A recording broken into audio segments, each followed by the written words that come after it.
G'day folks, welcome to the next installation, I've used a different word, of the Snowy's camping show.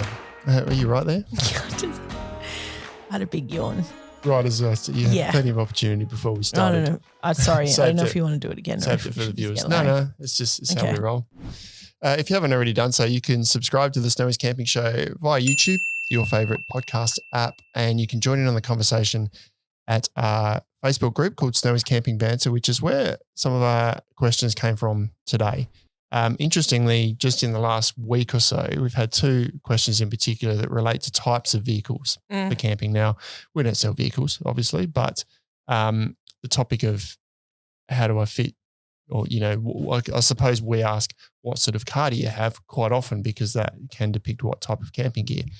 My granddad was a car salesman though, so maybe I've inherited some car knowledge. Maybe. All right. Genetically somehow. We'll be selling Ford Rangers or something before long. No, I don't think so. It's not going to happen. I know that's not going to happen. Anyway, so there was two people in the group. Firstly, Eli Cox asked a question about preferences for camping vehicles, a ute, SUV, van or others, and looking for suggestions. So we thought, that's a conversation. And we started talking about it before, as we always do, and then we go, hey, we should stop talking about it and actually talk about it in the episode, because that's what this is about.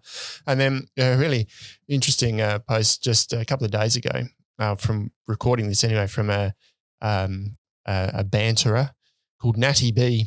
And she starts off quite funnily saying how many kidneys she sold to buy all the camping gear she's bought, and moves on to saying that she saw Cam cooking omelettes in her kitchen. I think she... In a dream. Yeah, in a dream, yeah. I was in the flesh but not in the kitchen. I was in the store. I don't think you got a mention there, Lauren. She didn't see it's fine. You, so too bad. You are clearly more famous than me. There are multiple instances of that, and I'm totally fine with it. Anyway. No, we're even. laughing awkwardly. Yeah, but it is true. I don't know what to say with that. It is true.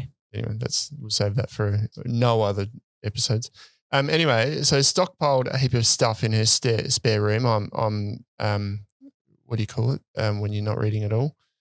Would have been quicker if I just read it all. Skimming. Rather than think about it. Ad-libbing, yeah. Mm-hmm. But she drives a small SUV. So she's watched heaps of YouTube, hopefully our episodes, and seen a lot of sort of hardcore setups, which we do see when you look at Instagram and all the camping stuff. It's always a big four-wheel drive with all the pull-out drawers and the canopies and the awnings on the side and the rooftop tents. Which looks sick. It looks sick. Come on. It's pretty convenient camping. It looks great for all the Instagram images. It's a lot of money for the average person to set up. Those people who have got those setups, that's largely their lifestyle. That's what they do day in and day out. That's where their money goes. Yeah. But there's also a whole lot of other people out there who have a family of four, like myself at the moment. I'm very tied up in kids' sport right now. I'm not camping much. I do have a four-wheel drive. But if I didn't, buying a four-wheel drive and all the gear wouldn't be in the forefront of my budget at the moment. It's buying kids' sports equipment and holidays for all the events they want to go to. So there is a big pool of people who just want to go camping and have an SUV, a wagon, a sedan, a hatch. Even that's what I've got, but I want to go camping. And you can do it. You've just kind of got to think about the setup. So the two questions there that we had for Eli were what type of car? And then Natty's question was, if I've only got a small car, what can I fit inside? Now, we have done an episode on this. I think it was car camping without cramming. So that's episode 110. So Natty, if you're listening to this and you haven't got around episode 110, which was sometime last year, get into it, because we really went through a whole the gear to buy and how to set your car up. And I felt like that was a really good episode with heaps of information there.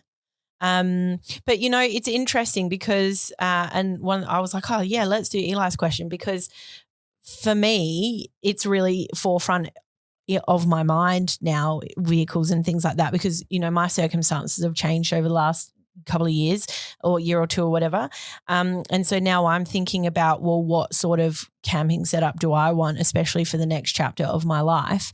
And I used to get around in a little golf hatch, and then upgraded to the golf wagon because, kids, dog, whatever, a bit easier. But that's my only vehicle now, right? So I've got this Golf station wagon, awesome daily driver, like diesel, super awesome on fuel. If I want to do big road trips, like I did a road trip up to Glen Innes, for example, and I kid you not, from Adelaide to Glen Innes and back, I literally spent $380 in fuel. That's good. Like that's it. So it's very economical, perfect for day to day. But then when it comes to camping, it's like, I can fit stuff in. Like I have done an overnighter just in the back of my car and I can definitely camp out of my car. But then it's like I can't really make any real modifications to it, nor would I really want to because it's a bit of a city car. But I've still occasionally got kids to put in there.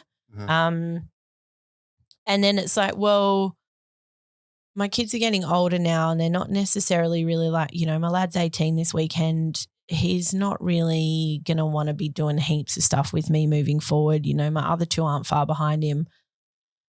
So I've just been thinking the most of this year so far has been, what am I going to do? Because the options are so extensive. Yeah. It's like, should I just look at getting another Sprinter? Because obviously that was so great, having a car that literally is fully set up all the time, ready to go with everything you need. The only thing you have to do is put clothes in and you're good. Like you can even keep food in there and a fridge stocked if you want to. But then it's like, well, I'm not going to drive that daily.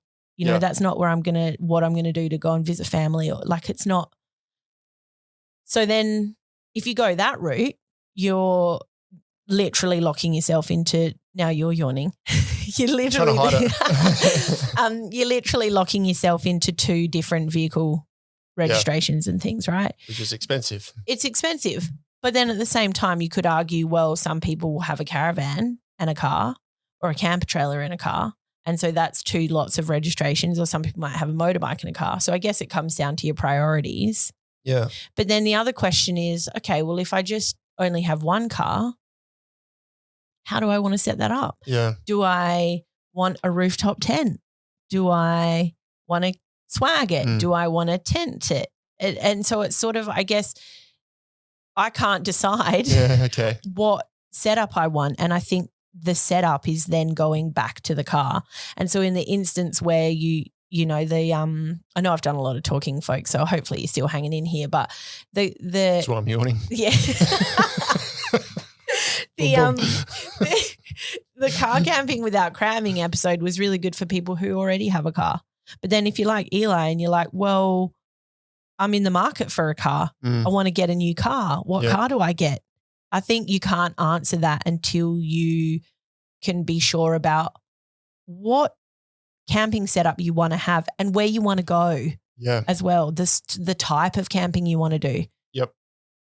Well, let's help you and everyone else is in the same. Eli, Lauren, you're both in the same position. So let's go through this journey together. Yeah. And I'm sure heaps of other people, and a lot of people are going to be not choosing a car, but this is the car I've got. So, and I want to go camping. You can do that. You've just got to, as you said, there's heaps of different ways to do it. You've just got to pick the setup or the gear that suits the vehicle you've got. So there was lots of responses on Eli's comment, and I'm just going to borrow your sheet because I highlighted some stuff here. So that's fine. Because you were busy in it. So I can ad lib, but because there's lots of feedback from other banterers. So Tom says his whole setup changed when he got a dual cab. Wet stuff can go in the back. It's not in your cabin. Heaps of payload can tow, but downside, drives like a truck. So if you're using it for your round towner, it's a bit rough. Jane says looking for a larger vehicle that can sit up comfortably. So she's kind of looking at that Hyundai iMax, which I think is a van type thing, the Sprinter type scenario that you were looking at. Did iMax? Hyundai iMax or iLoad. And there's also a Caddy Max, which I think is a slightly smaller version. So once again, it's going to depend on how many people you've got. I just want to put a pin in this really quickly because Michael, who works at Snowy's on and off because he's majority of the time off around the world doing stuff, he is the fella who did our Vango tent review. That's Some right, people might have seen him on YouTube. He has a Hyundai iLoad and that's his drive. That's his only car, but he's got it set up so he can get in it and go anywhere he wants. I'm pretty sure I just read somewhere he went to Lake Eyre in his iLoad. Yeah, I think you. And he said he's got mates with 4-wheel drives, and it's not even a 4-wheel drive iLoad, it's a normal iLoad, and he just goes everywhere they go, and the iLoad just takes it and does whatever he wants it to do. I do think in a lot of those instances, if you've got the right tyres, don't do highway tyres, just get good tyres and then drive within the capabilities that you know your vehicle has and be prepared if you get bogged or anything. You can get to well over 80, 90% of the country. Yeah, he was like, drop the PSI and off you go, and he was fine. Yeah. I was like, wow. So we maybe do overstate the need for a 4-wheel drive, but that's a whole other topic. Aki Stonehorse, I've heard of Aki quite a bit in the group, has a wagon wanting to upgrade to maybe like a Kluger or a Isuzu MUX, which is a larger SUV type car. Colin got a 4-wheel drive when it's a few of us, but then says there's no ideal setup. So it all reflects what we're saying here. This is an interesting one, Candace. 2012 Commodore Wagon, they were going to upgrade it. But they said the 2012 Commodore Wagon towed the camper pop-up from Victoria to Queensland at 10.5 litres per 100K. So they kept it because it did the job. So no need to upgrade that. And then they've got a comfortable round towner. On Country with Mick, lots of really good feedback from him. He's got a Pajero. Goes into a lot of detail. It says like his wife and him went camping in their 97 Corolla sedan. I know Fiona, who's in the group, she's got a Corolla sedan and camps everywhere. And that was a 10P10 Esky with a couple of nights. Went off on a dirt road. Once again, just drive within the capabilities of the car. Utes, Dave Long loves his ute and trailer. And Sean Cox says the same thing, ute with a canopy. You can put your fridge and stuff in the back. So just off of that, we've covered 4-wheel drive, van, wagon, utes, SUV. And and we've got packing everything in your car, and then we've got towing a little pop-top camper, and then we've also got towing a trailer that you've set up just as a trailer that you can camp out of. Yeah. I mean, the towing element is a really good one because it means that, like, for example, as an interim, I'm going to I've got a little A-frame trailer. I'm just going to chuck a bunch of stuff in and try and set that up a bit. So at least I can be going away a bit more often than I am now.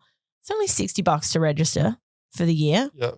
But I can't tow my Golf. Well, so then I'm like, okay, cool, this little trailer, then I can just borrow my dad's Amarok or something for the weekend or whatever. Which he's totally fine we'll just do a little swapsy, right? So then that's the thing, is like making sure you've got a car that can tow. Yeah, so I did make a note in Natty's post. I wrote down a few of my thoughts on how if you've got a small car, how you might be able to expand that to comfortably take a bit more gear without overloading it or putting too much permanent structure on it. But let's just I've sort of summarized. You're smiling at me. Yeah, because are we getting to your payload, Kat? Because this is wild. Yeah, payload. Well, yeah, let's talk about that now, right? Yeah. So I've got a Y61 Patrol. And the payload in that from the factory is about 600 and something kilos. Yep. But it's got like it's still a bull bar. So I've weighed it and I've worked out that I've probably got about 400 kilos roughly now to put in there, depending on how much fuel I've got. Now, there are benefits to a 4-wheel drive. Obviously, it's tough. You can go anywhere. Yeah. You've got long-range fuel tanks. You can add accessories on. You can create a really good camping experience. Had a look at Holden Barina payload. Yeah. 400 kilos. which is wild, but it makes sense. 400 kilos is like 4 or 5 people, so it makes sense. Yeah. But it's just wild that your Patrol, as you just drive around every day, has a payload of 400. And old mate in a little Barina has exactly the same payload as you. And I can guarantee they're paying a quarter of the fuel you're paying. And registration and everything else. Mitsubishi ASX, so it's a relatively small to medium size, I suppose, SUV. It's got over 500 kilos payload. Now, didn't it have like 585 kilos or something? I mean, which we're talking like 50 to 60 kilos less than a Nissan Patrol driving out the factory on both cars. Now, I have relied on Google's AI responses to give me this, so don't quote me on this. But I looked up 3 or 4 small vehicles, and they were all 400 kilos plus. So there's enough that was enough data for me to go, well, there's not that much less. Now, when you consider, so are you thinking of getting rid of the Patrol now? Yeah, I'm going to get a Barina. Yeah. Just put some. No, but seriously, has it made you think twice with that information? It made me think there's a little bit of mud on my face.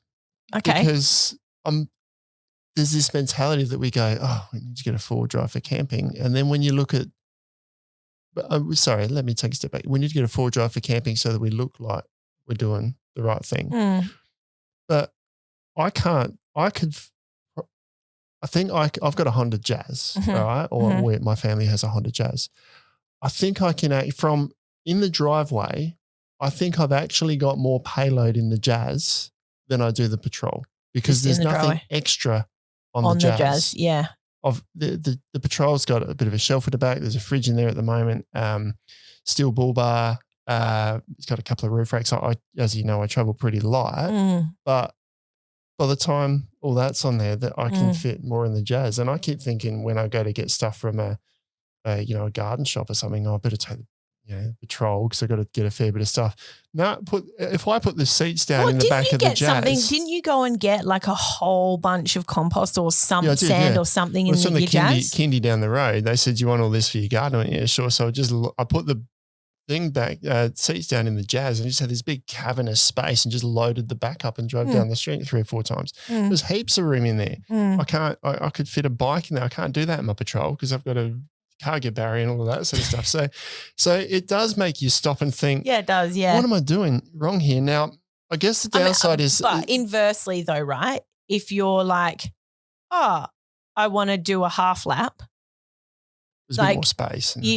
Bit more space. But, if you're doing a half lap and you're like, I might go out there to that national park and you have to drive 30, 40 kilos on corrugations and, like a Barina at close to its payload is not going to be able to withstand that sort of. Yep. And then you've also got things like, what if I want to go and go up to, please don't laugh at me if I've said this wrong, but Palubi Beach.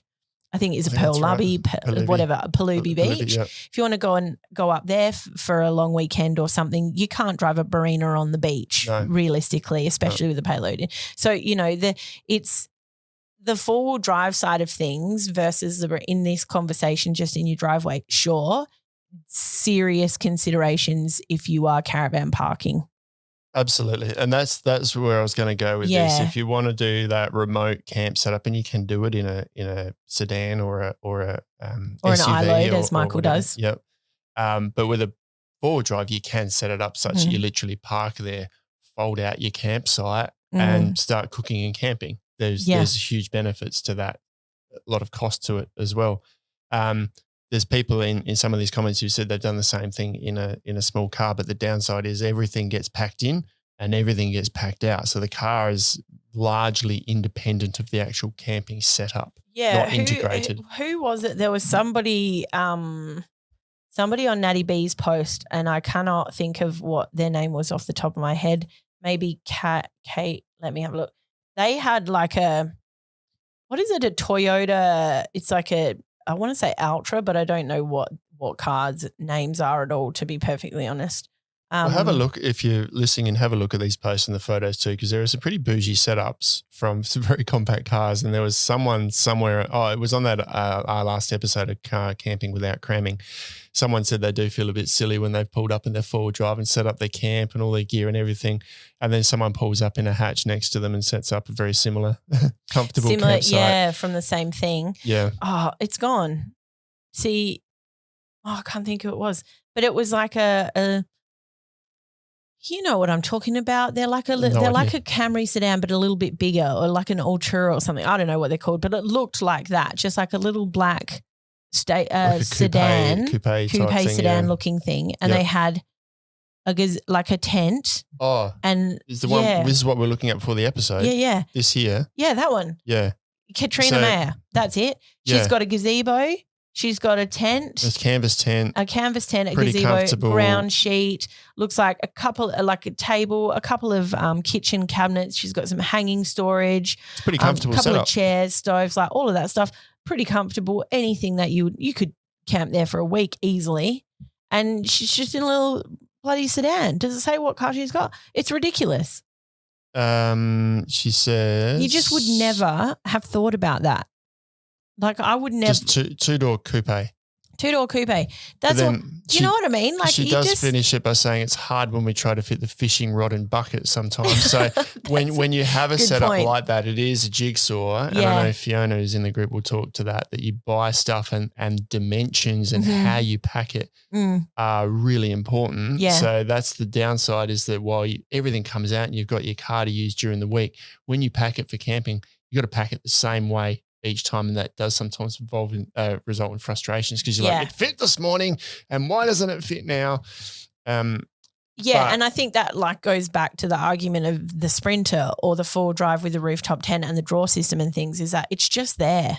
Ready to go. Like the only thing you need is food and your clothes. So you can on a Friday night decide I'm going to go and be packed and gone straight away. But if you're going to pack your sedan or your wagon, it's a bit more work because you got to get it all out of the shed and put it all in the car, and it's a bit more work. And I think it probably then would come down to how often you're planning on going.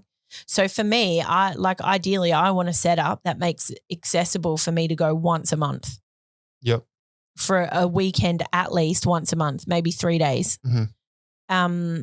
Because I don't know about you, but I got a lot of leave. So I can have a 3-day weekend every month and it be no skin off my nose. Yep. And it's like, so I don't know if I want to be fully packing and organising and repacking and doing that once a month. Yeah, it's a fair bit of work, So to have something set up ready to go for that regularity. Yep. And that's probably a good consideration of the type of car. If you are going that often, then having some level of permanent setup in your vehicle is probably important to make that packing easy, because eventually you might do it 2 or 3 times, then go, I've got to pack the car again. And it just becomes a chore. And I think also if you were maybe someone who goes, I might go away 2 or 3 times a year, and one of those times, and it's never really for a weekend, maybe I'll go away for a week once or twice a year.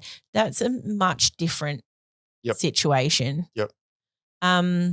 And the other thing to consider, which has just occurred to me, and we haven't talked about it before, is we're talking a lot about what the size of the vehicle you get and whether or not that's going to be your daily driver, because you've got to consider the hidden costs, whereas someone who's probably maxing out their car close to their payload regularly, and I don't know, maybe like someone like Fiona, for example, who's got her Corolla, that how much more maintenance is being done on the Corolla if it's being loaded up? Like is there going to be more wear and tear because the vehicle's not really designed for that? Is the suspension need to be redone? Do the brakes need to be redone a bit more often? Like, it's just those sorts of things. Whereas if you have an all-wheel drive SUV or like a full drive, those components are expensive, but you're going to get a lot more out of them potentially than you would from a smaller car. You'd think so, but I think I don't really know how you get a four-wheel drive and is. think, I get something that's made to cope with these conditions, and then you go and service it and the service costs 3 times more than a sedan. True. So there's I don't know. Yeah, I'm not because, sure. Because the cost side of things is something that's really important, especially these days. Like the economy's wild at the moment, right? And so it's like you've got to consider those sides of things as well, because I can't imagine anything worse. And this is potentially why I've got a bit of decision paralysis about which way I'm going to go, because I don't want to choose something that is then going to end up costing me a lot more or have these things that I hadn't thought about before. So factor in that, like the cost of petrol if it's a daily driver, or the cost of ongoing maintenance, and how easily you're going to be able to get rid of it and move it on, or the amount of money that because like you go on Marketplace or car sales or whatever, but mostly Marketplace, a lot of people were selling like their old Troopies or their old buses and vans that they've done for their own laps and half laps and whatever. The amount of money that people are putting into getting those set up and going versus what they're going to get for it when they're selling it are not aligned. I mean, you're in the hundreds of thousands of dollars for some of those That's setups. right. And unless you're talking about a Land Cruiser or a vehicle that really holds its value, you know, what's your sort of, I guess, what's your long-term plan, not just your now plan? Yep.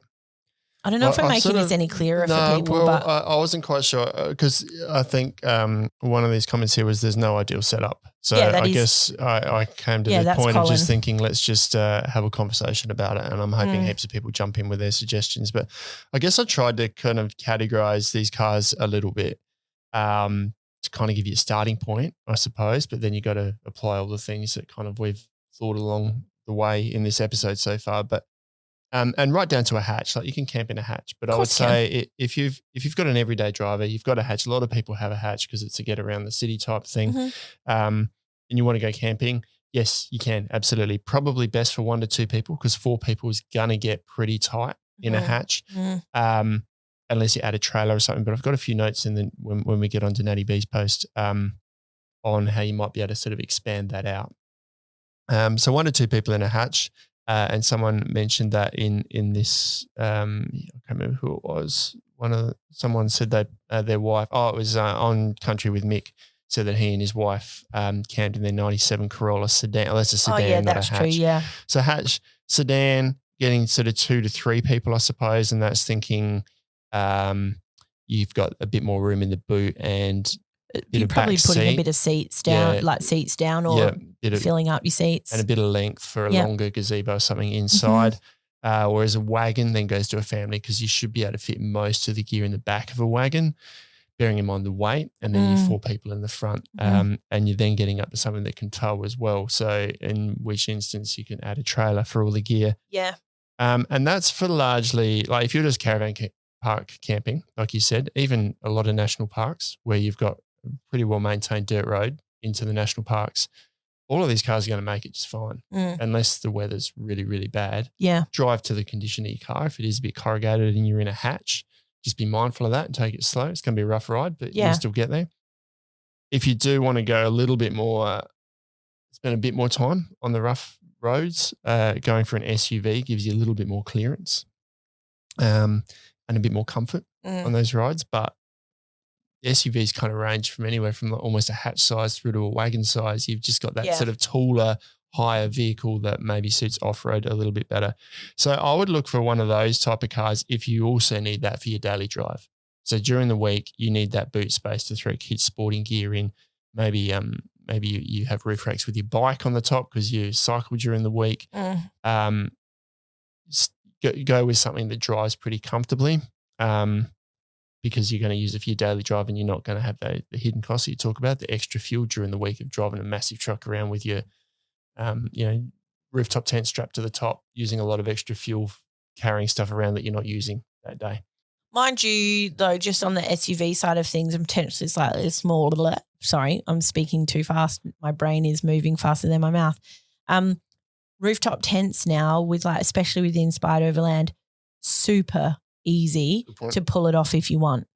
So there's no reason why you couldn't have a rooftop tent in an SUV setup as long as your vehicles and your roof load rating and all that's fine. If you're doing occasional camping, because you can take it off. Even if you've got a four-wheel drive, I guess, you can take it off to reduce that on your daily driver. Yeah. A little bit more work than just throwing a tent in the back and pulling it out. You have to have a think about it. But it is light enough for 2 people just to undo some bolts and lift it on and off. So that's a great point there. Even in some of the smaller hatches and sedans, I've seen some. We had an Inspired Overland rooftop tent go on what's the Subaru? One of the smaller Subarus. I can't think of what it's called now. Like an Outback or something cross or something like that. Anyway. Oh yeah, I know what you mean. And she was a lady traveling around Australia, so largely on the blacktop. I know the ones. And she just had a lightweight rooftop tent. So that was one lady with a rooftop tent. So in that instance, I think that setup's really good because you don't. One person setting up a tent all the time is a lot of work. She hasn't got much car in the car anyway, so rooftop tent, easy. Yeah. For a single person. Yeah. If you are a bit more serious about your forward driving, you maybe want to do some long touring, you go regularly, you're wanting to go on the beach, off-road, all those sort of things, then certainly a four-wheel drive is a better option. But once again, that's for 2 to 4 people, depending on what type of four-wheel drive you buy, because you could get a cab chassis that gives you heaps of room, big gear set up, tray and everything on the back with just 2 people at the front, or get a wagon once again. Yeah. So you've now got that wagon space. And I wouldn't necessarily say like my Patrol's got more storage space than say a Commodore wagon. I used to have a Commodore wagon and you could fit heaps in the back of that. I don't necessarily think my Patrol's got more space than that, but it's higher, it's more off-road capable. You've got a bit more space inside the cabin. It is a bit wider, but because of all the extra kind of bulk, I don't necessarily think, and maybe we could look at the data and find out, I don't think the boot space is necessarily more than some of these older Commodore wagons anyway. Dual cab, once again, 2 to 4 people. Like you can have a dual cab for family or just for 2. If you tradies quite often have them. So if it's set up for work and camp, you can kind of do that. So that's an instance where your daily driver, it doesn't make much difference probably from your daily driver to your camping car. And what I found really cool is Racks Bracks. They've got a lot of fittings and things that are designed for quick release crossover between camping gear and tradie gear.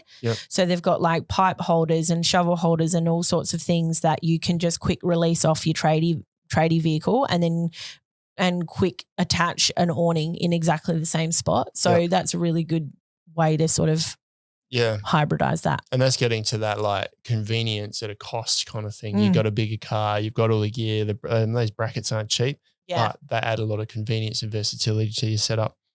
And then the van, like you said before, and that's slightly different. That's kind of taking the road comfortable drive category to the full setup. You haven't got quite the four drive capability, but you can have kitchen and everything set up in the back. So I don't know, you just pack food and drink really, wouldn't you, for a van? Because everything else is set up in there ready to go. And pretty much just clothes and your food.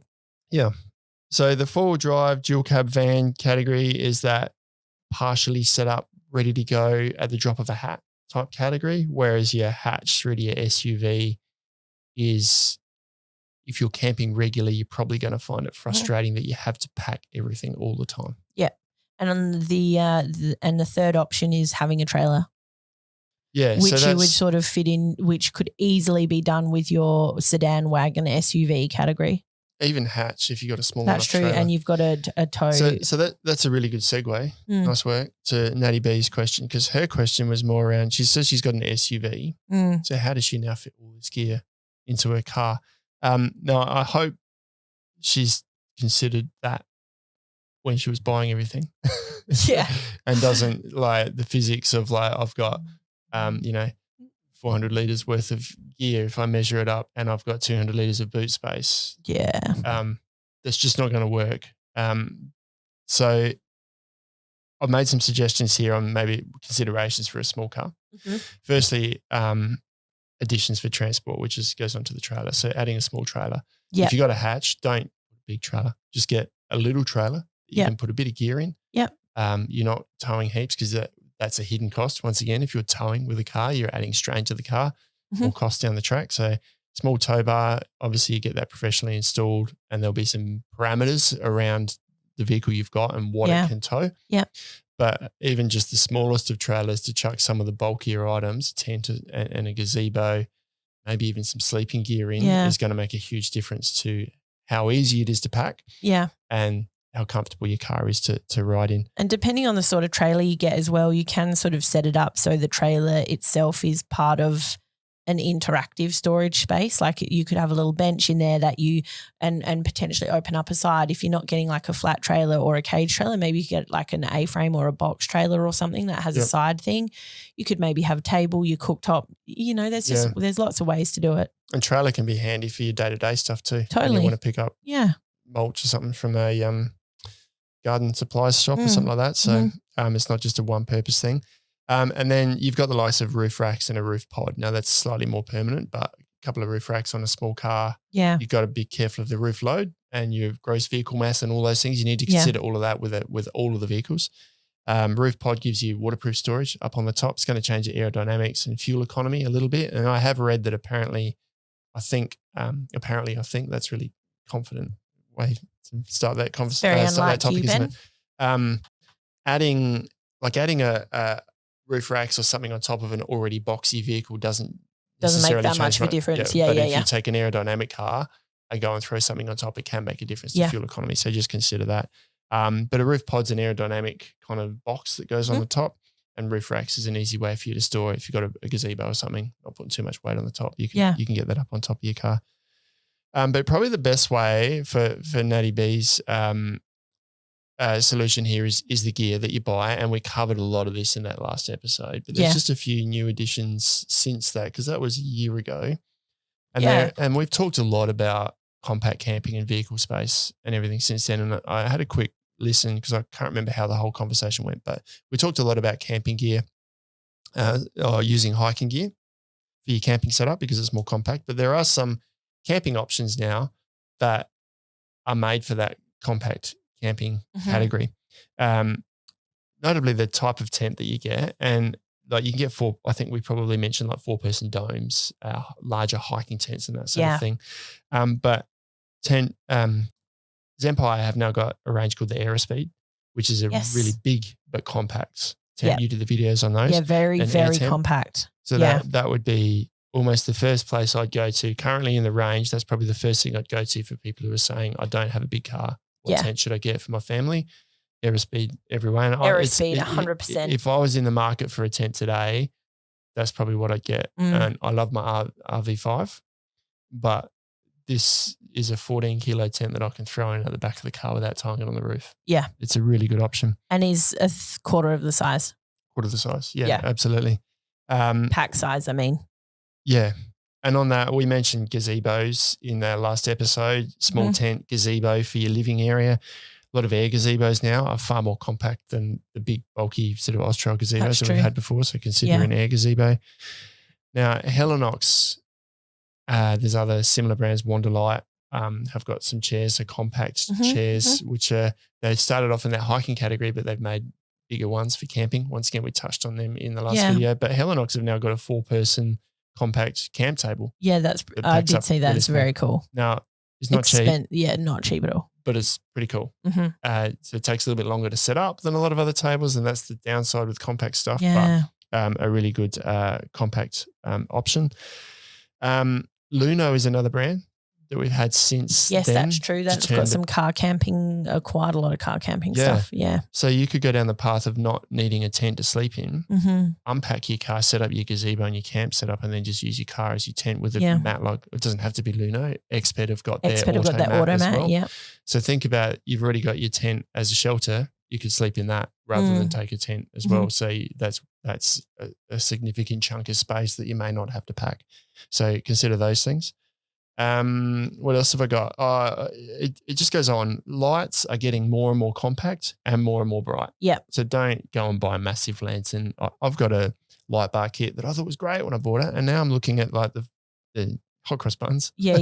The U-lights from Hardcore, and I'm thinking that's a quarter of the size, probably more versatile, less money. Even like Austrail do, it's like, you know, the Lumi or something? Tiny. It's like a little 8 centimeter, 10 centimeter, and they're called Lumi lights or something. Yeah. So bright. It's like a 10 meter string of LED lights, but they're bright. Yeah. And they're really fine. And it's like $29 or something, and a couple of different settings, like, you know. And it's so much more. It's crazy. Yeah, compact. You don't have to have just so many different options out there. It's not permanently installed on your vehicle or anything. The light bar systems are still cool, especially if you'd want to do like a proper full-on setup and you've got like either something that you're towing or like your roof racks, your awnings and things. Still really cool to have, to just be able to set up and press a button and there's your light. That's where I'm going with mine actually, because I've got the 4-wheel drive, I can have some semi-permanent structures. So I was going to maybe just semi-permanently install them in the back of the car, so I can just plug it in and have it go. And then I can have other lights to put around the campsite. Whereas at the moment I have it set up such that I can hang them wherever, but I almost don't do it often. There is an argument for both, but you definitely don't need anything crazy, especially if you're car camping. Yep. And I don't know if we mentioned it in the last episode. I didn't take the time to listen through all the details, but the likes of JetBoy's Genesis stove once again, it's expensive. Yes. But you're taking a two burner traditional camp stove, which is pretty bulky, and now this stove is not hiking stove size, but less than half the size of most 2-burner camp stoves. Yep. And just as much performance. So the other thing to note is if you are doing car camping and you're camping in caravan parks or powered sites, Kickass have just released an induction cooktop that comes with a storage bag and things, and you've also got the Westinghouse induction cooktop, just an extension cord and induction cooktop plate. Yep. It's like you don't have to worry about gas. It's just all you need to do is just chuck that in. That you do need to think about the type of extension cord used. I mentioned at caravan parks too, but that's a whole nother topic because it's a different amperage for caravans. So you just need to check up on that when you use it. So just be careful. They've got a bigger earth plug. And you can fit a regular one in there, but it doesn't necessally. Okay. And you're not supposed to. I didn't even think about that. Yeah, but just it's a good point. Just consider that. Never mind me. But it's something that we should talk about because it's a funny thing because it just looks like a regular PowerPoint and people that don't know plug it in. But just be conscious that those plugs that are most caravan parks, not all, are can't think of the amperage that it's actually for, but it's for a caravan and it requires a certain orange cord. Some caravan parks will enforce it. You've got to have this cord to plug it into your caravan. Amphibian cord? Yeah. Well, it's got to be like an orange 15, I think it's 15 amp. Anyway, I don't know, but it's got to be a certain gauge of actual extension cord. Oh, I see what you're saying, yeah. The amphibian is for using it at home to go the other way. Okay. To go from your regular 10 amp to caravan. Okay. Caravan parks are like 15 amp. So what it means is you can potentially pull more current from the caravan park outlook than your system is capable of dealing with. Yeah. Okay. So you just need to be wary of that. So ask the question at the caravan park because if you've just got a little white cord or a grey cord or something, they might turn around and say you can't use that. Yeah. Not to say you can't do it, but then even 12-volt setups, battery pack, a lot of them got inverters in them now. Yeah. The solar going panels, with a power station for sure. Yep, solar panels are becoming compact and thin. So I wrote a bunch of other notes here and then you reminded me that we've already talked about this, which we pretty much covered off in that. It was episode 110. So go and check that out for all the details. But Natty B, I hope these are some of the considerations you've made before you filled up your spare room with all your gear. I think there's no one way to do it, and I hope a bunch of other people from the group jump in and share their photos of their setup and more so how they pack it into their car.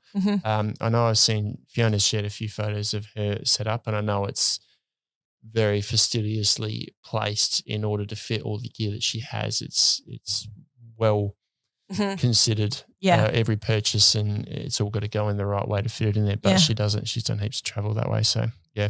And Eli, make sure you keep us along on your car purchasing journey. Yeah, Lauren wants to know. I want to know what you go with, really. Yeah. Cool. Anything more to add? We didn't really answer any questions in that episode. It's just a conversation, really. But hopefully we can continue online.